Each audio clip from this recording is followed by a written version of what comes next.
Good afternoon. This is the last press conference of this first round, and I'll let the Joint Special Representative address you right away. Thank you.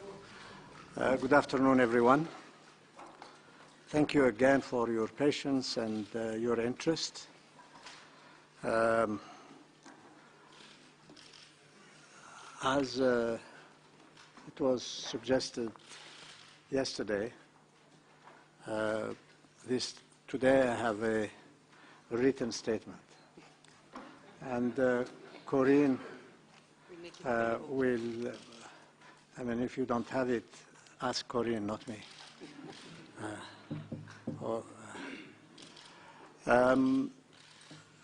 You are going to hear from the leaders of the parties, I understand, and you are going to hear from them things that are completely different from what I'm going to tell you.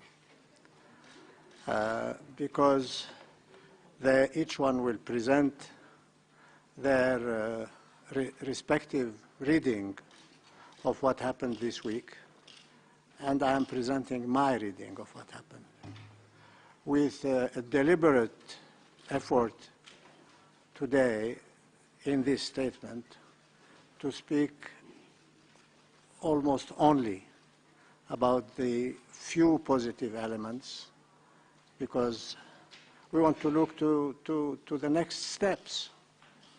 And I sincerely think that there are some elements that can offer a beginning and a ground to stand on if there is political will to look for a solution. This is the text. At this first session of the Geneva Conference on Syria, the Syrian government and the Syrian opposition met for the first time in 3 years to discuss the war and to try and find a political solution to save their country. At Montreux, more than 40 countries, along with the United Nations itself and 3 regional organizations, came together to insist that the unspeakable suffering of the population of Syria must cease. They urged the two sides to come to a political settlement that meets the aspirations of the people of Syria, and also they appealed for the full implementation of the Geneva Communiqué of the 30th of June 2012. Over the past 8 days here in Geneva, the sides engaged each other through me. It was a very difficult start. But the sides have become used to sitting in the same room. They have presented positions and listened to one another. There have been moments when one side has even acknowledged the concerns and the difficulties and the point of view of the other side. Progress is very slow indeed, but the sides have engaged in an acceptable manner. This is a very modest beginning, but it is a beginning on which we can build. The sides came here to discuss a political solution.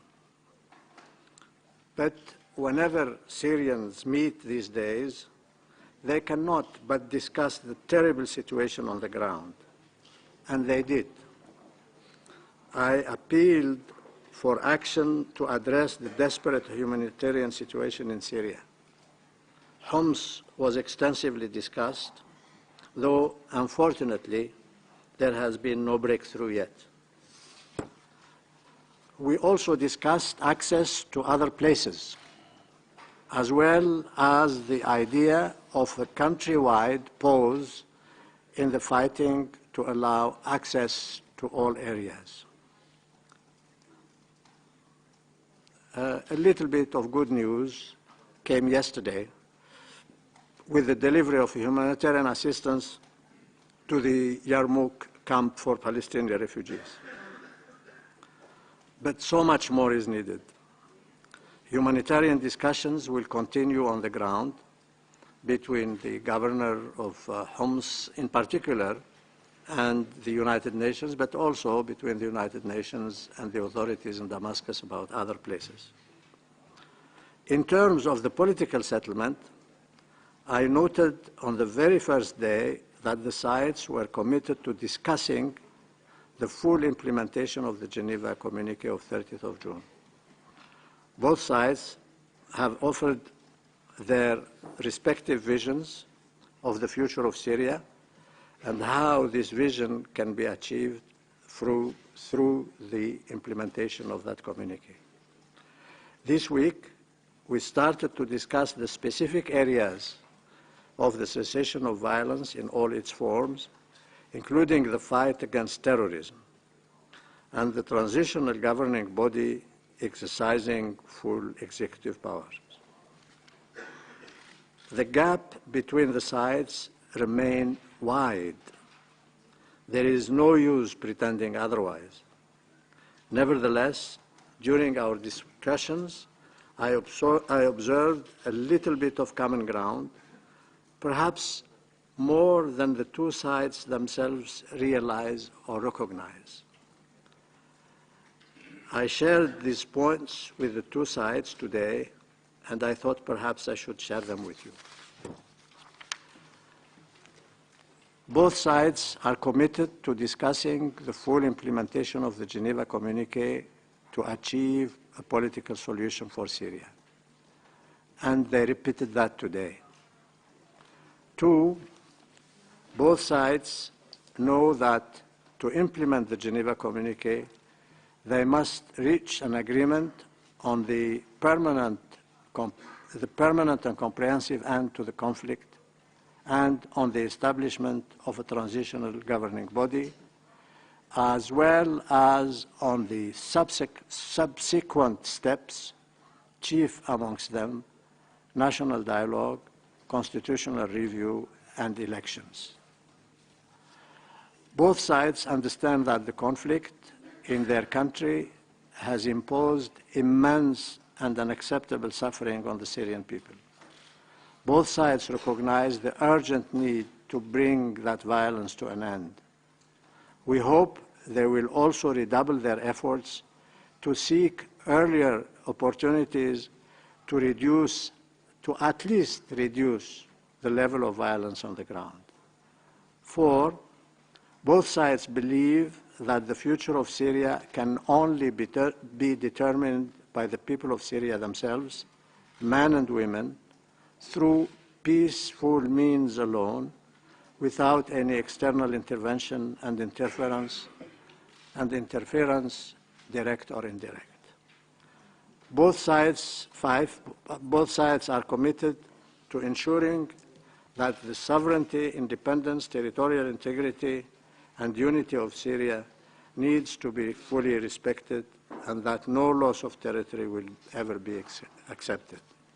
6, both sides foresee a future for the country that reflects the best of the historical and cultural traditions of Syria and its diverse people and its history of harmony and tolerance.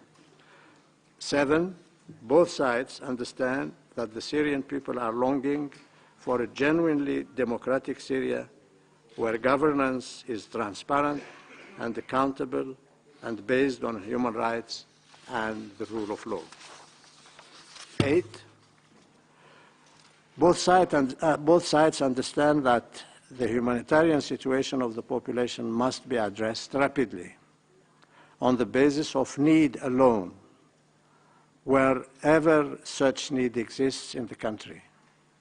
We hope they will act on this and on the issue of detainees, the kidnapped and the disappeared. 9, both sides recognize that the safety and security of all in Syria must be preserved and assured, along with the continued functioning and reform of state institutions and public services. And 10, each side stated in no uncertain terms that they reject violent extremism and terrorism. As I said in the beginning, this is my assessment of where I see the parties basically saying the same thing or almost the same thing. And I hope that we can start to build more common ground when we next meet in Geneva. We will now have a short break in the negotiations to allow the sides to prepare their more detailed positions on the issues raised already and on all other aspects of the Geneva communique. I suggested we resume on the basis of an agreed agenda that we are going to prepare and send to them, that we meet on the 10th of February. The delegation of the opposition agreed to this date. That of the government said they needed to consult with Damascus first. For all the Syrians trapped in this terrible war, our work here will seem far too low. I understand that, and they are right. But we are trying to overcome the very difficult issues that have led to this war and made it worse almost by the day. And this, unfortunately, takes time. Thank you very much.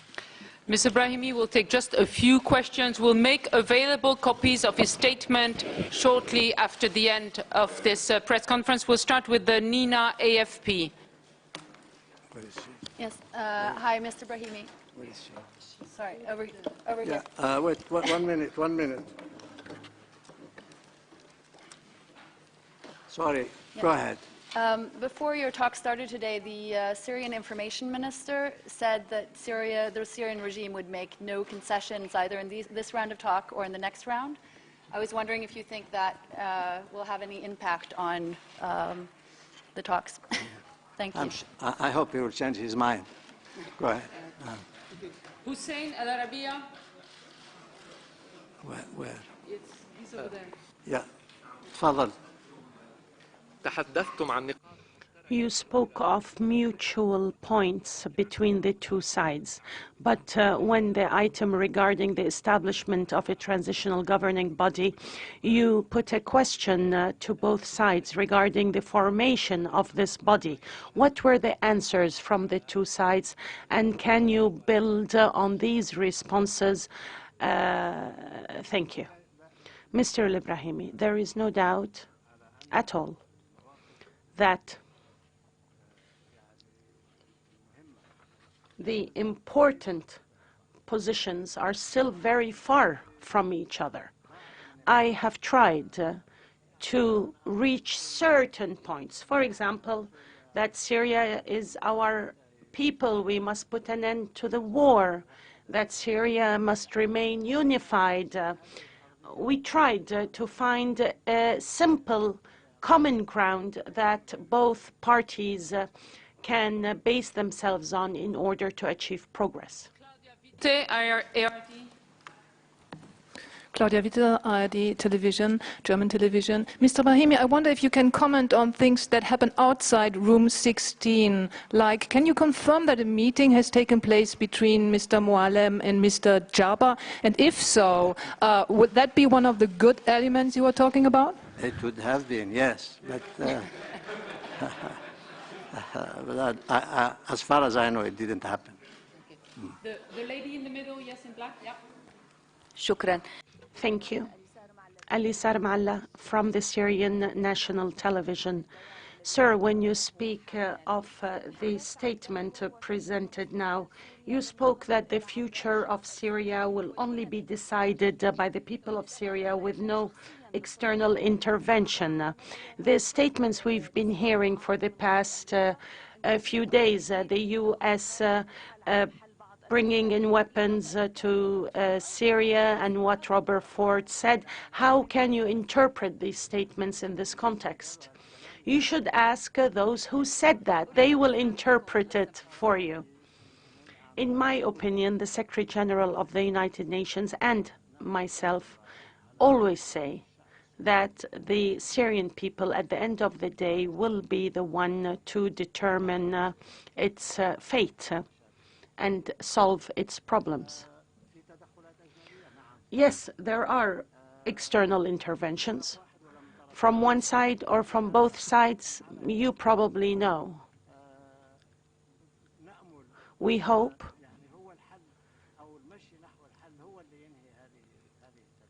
seeking a solution will hopefully put an end to these interventions. Al Jazeera, and I'd like you to address the answer to this question, not to me, but to the Syrian people. After the 10 days that we've had now in Switzerland and no real concrete progress, what would you say to the Syrian people now about what has been achieved or not achieved? This is a very, very good question and a difficult one. What I tell them is what I ended with. We haven't made any progress to speak of. As far as I know, there was immense hope when this conference started. I understand that already people are starting to feel disappointed. What I can tell them is that things have gone so far down that they are not going to get out of the ditch overnight. But there are a lot of people, first of all Syrians. I'm sure that the overwhelming majority of the Syrians want an end, and a rapid end to this horrible situation. I'm also certain that a lot of people in the world also want that to happen. And as far as I am concerned, as far as the United Nations is concerned, we will spare no effort to make it happen. But the Syrian parties, those who have guns, have got also to think of their people. We'll take just a few more questions, just a few, and we'll start with Ashraf, Sky News. أشرف سعد سكاي نيوز عربية. Mr. Brahimi, you spoke in the past few days about progressing half step by half step. Today you were optimistic and spoke of 10 points of an agreement, but the parties are not aware of them. How will that happen? Mr. Brahimi, the two parties will give their own opinion. They do not need me as a lawyer to speak on their behalf.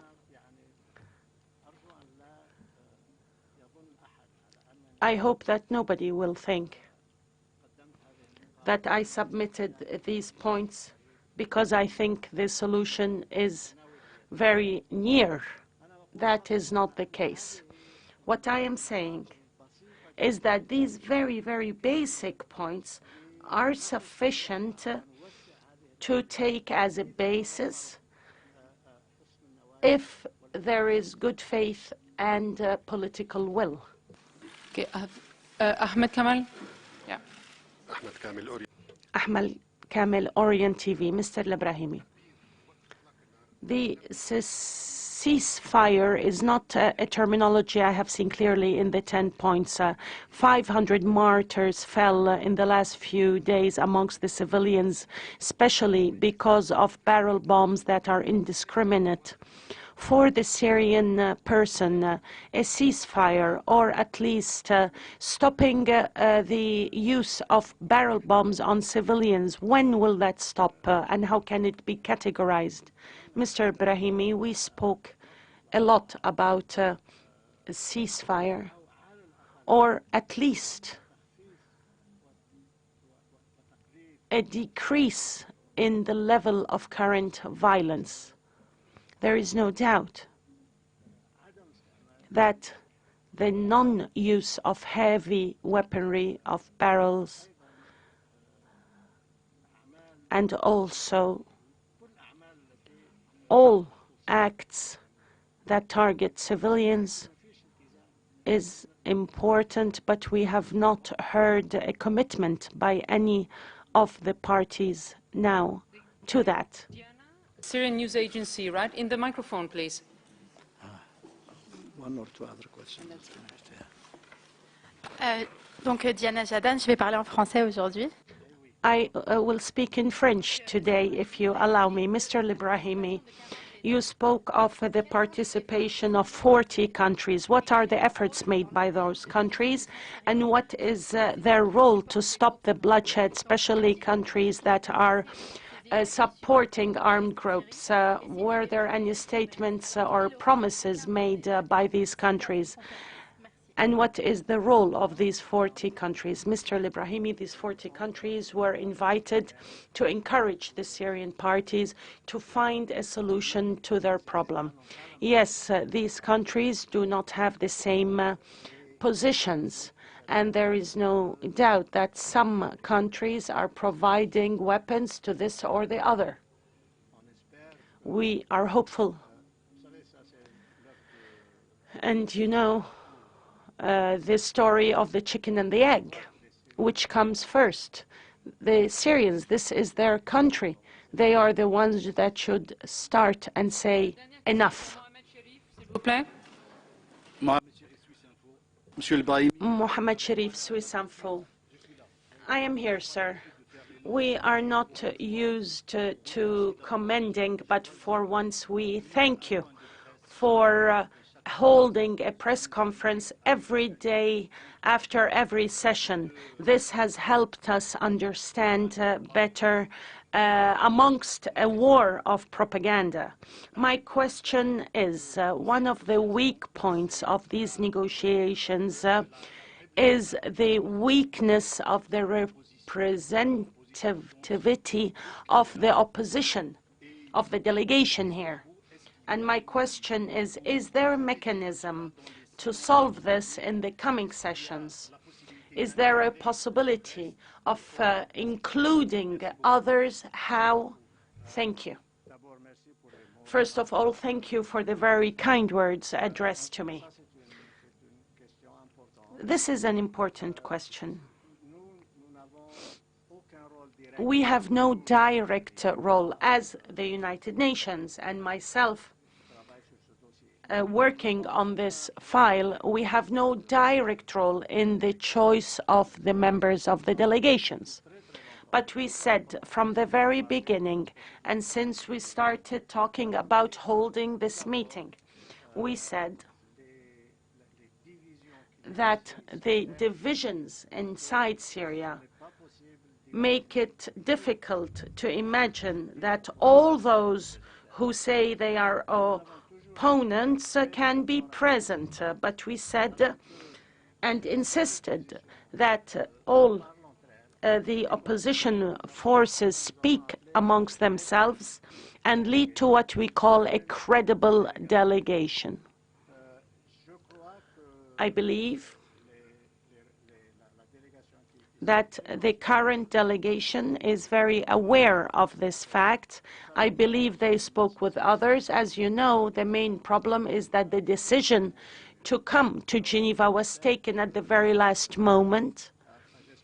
And I hope, well, actually, it's not up to me to say what they will do, but I have the impression that they may try to expand their representative nature. Okay, one or two more questions. So you mentioned about the Syrian government delegation saying it needed first to consult with Damascus before deciding whether or not to come back for your second round on February the 10th. I'm wondering if we should be worried about that, if you would expect that, if they mentioned, you know, are they possibly not going to come back, or is it just about your prepared agenda that they need to check with Damascus? Can you elaborate? Thank you. They didn't tell me that. They didn't tell me that they are thinking of not coming. On the contrary, they said they will come, but they needed to check with their capital. And I understand that the foreign minister is coming to talk to you. I'm sure you will ask him that question. Yeah, the last one. Last one, monsieur. Mohammed Mamousi from Dubai TV. Mr. Brahimi, from here you will go to Munich to meet with Secretary of State Kerry and Minister for Foreign Affairs Lavrov and UNSG Ban Ki-moon. What is the message you will transfer to this meeting in Munich?